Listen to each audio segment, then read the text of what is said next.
Hello, everyone, and welcome to part 4 of What If Tony Stark Was in the Bayverse. So, without further ado, let's get right to it. So, the whole opening goes the same, where the creators cyberform Earth to the discovery of Grimlock on ice. So, we cut back to present day, where Tony Stark is attending a meeting with the president, where he wants to declare the human Autobot military alliance over. Tony Stark says, I object. Mr. Stark, I am aware you have a good relationship with these Autobots and have fought alongside them many times, but their war has caused many lives. We can no longer allow any more human lives to fall at the hands of these Cybertronians. I think we should hear what the people have to say first. Keep the alliance! Keep the alliance! Very well. It looks like the people have decided. The Autobots shall stay allies to our military. The courtroom then erupts in cheer to Tony. Yes, in this universe, since Tony Stark has fought with the Autobots many times, the world listened to him. And so the military Autobot alliance never ended in this universe. So we cut the Ironhide on a mission investigating a weird signal. He then walks up to something, a false energon beacon. It then blows up right on him, causing him to transform and drive away. Vehicles start chasing him. They shoot at him, but then he transforms and fires back. A man gets out of one of the trucks. Who in the allspark are you? Call me Killian. He then breathes fire at Ironhide's legs, causing Ironhide to fall on the floor wounded. That is when a figure walks up to him. Lockdown. There is only one way you survive. Tell me, where is Optimus Prime? Never. Lockdown then kills Ironhide. The deal was we kept him alive. I wanted to interrogate him. I don't care. And Lockdown transforms and drives away. Take the body away. So we get back to Stark Mansion, where Tony is testing out his Mark 9 armor. Now, I know what you guys are saying. This is Mark 42. In this universe, Tony gets super ahead in his armor, so I could actually see him creating an armor similar to Mark 42 in this universe way earlier. So Optimus Prime drives up the driveway up to Stark Mansion. Tony Stark comes out to greet him. Hey Prime, what's up? It's pretty rare of you to visit me, so something must be up. He then kneels down to look at him. Ironhide has died by the hands of a human.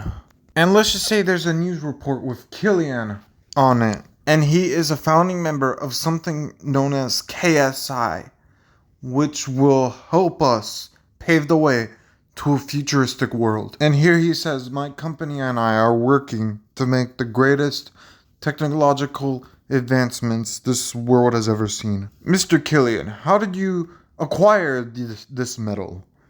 Killian says, I have my ways. Yeah, guys, so basically Killian is hunting down Transformers without the government's knowledge, pretty much. You know, no one knows he has thermal abilities and is working with Lockdown to acquire dead bodies. So, yeah. But how was he able to kill Ironhide out of all bots? I have reason to believe he was not alone. I came to you for assistance. Why don't you just scatter your Autobots? Hunt this guy down. I do not wish to put any of them in danger.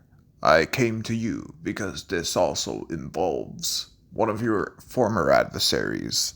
Yeah, Killian and we have a history. Lockdown then rises from the ocean and shoots a missile at Stark Mansion, causing Optimus and Tony to be thrown aback, with Tony Stark immediately calling his Mark 9 armor to fight off Lockdown. In this timeline, this is not a prototype, meaning it's a fully functional armor.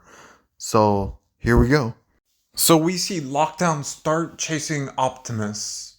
And Optimus trying to drive Lockdown away from Tony Stark's mansion. But that's when Iron Man flies out in his armor, immediately opening fire on Lockdown. Now, I know what you guys are thinking. How did Lockdown find Optimus? Well, with the Autobots not getting hunted down at all, and the human Autobot alliance still going on, Optimus keeps his OG vehicle mode. So Lockdown does his research while landing on Earth and obviously forming an alliance with Ardric Killian. And with Ardric Killian's help, finding Stark's mansion. So that's basically how this all happens. Lockdown gets very overwhelmed with both Optimus and Tony, especially Tony there. Tony has more advanced armors than he had before, capable of injuring and possibly even killing Cybertronians.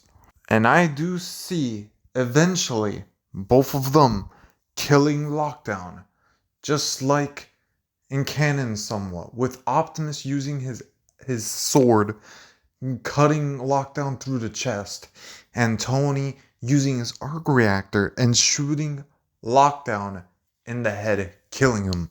And I know what you guys are probably thinking, why would you kill off Lockdown way earlier than ever? Well, because Optimus is more driven than ever to protect humans, especially with another human on his side.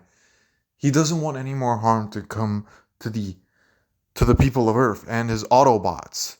And Tony there, he and Optimus's friendship grew so much that they both did not want Lockdown to carry on with what he was doing. So Iron Man and Optimus decide to go and expose KSI to the world for what Ardric Killian is doing illegally. Optimus contacts his fellow Autobots to join them. So Tony and Optimus arrive at the KSI building, with all these Autobots arriving and surrounding the building. People's attention turned to Iron Man and Tony Stark and the Autobots, with Tony Stark putting up his helmet and saying, Ardric Killian is a phony. He's hunting down the Autobots and using them to make his so-called advancements in technology. He then looks up into the building. Killian, come out and tell the folks what you're really doing behind the scenes. Killian then presses a button, unleashing an army of robot drones. That is when the Wreckers arrive to assist the Autobots in fighting the drones. And people start screaming, running away as the KSI army attack and shoot the city. Now, if you're wondering where Bumblebee is, let's just say he went to live with Sam and Michaela, because I'd say after the ending of Dark of the Moon, Sam still proposes to Michaela and Michaela would say yes. So yeah, Bumblebee is off with them, especially since the war was supposedly over at the time. So he's living with them somewhere away. Tony flies up to Killian and says, "Shut it down, Killian, now." Stark, I thought you were a man of the future. So am I. We have a common goal here. Well, I don't kill to accomplish that. I work to it. That's when Tony reached out to Killian's hand to arrest him, but that is when his hand melts the suit. And yeah, let's just say Tony discovers he has thermal abilities just like in canon. So they start to fight all this and that. And I'd say Tony's armor is more durable in this universe because of his advancements with Cybertronian technology, but it's not a whole lot fireproof.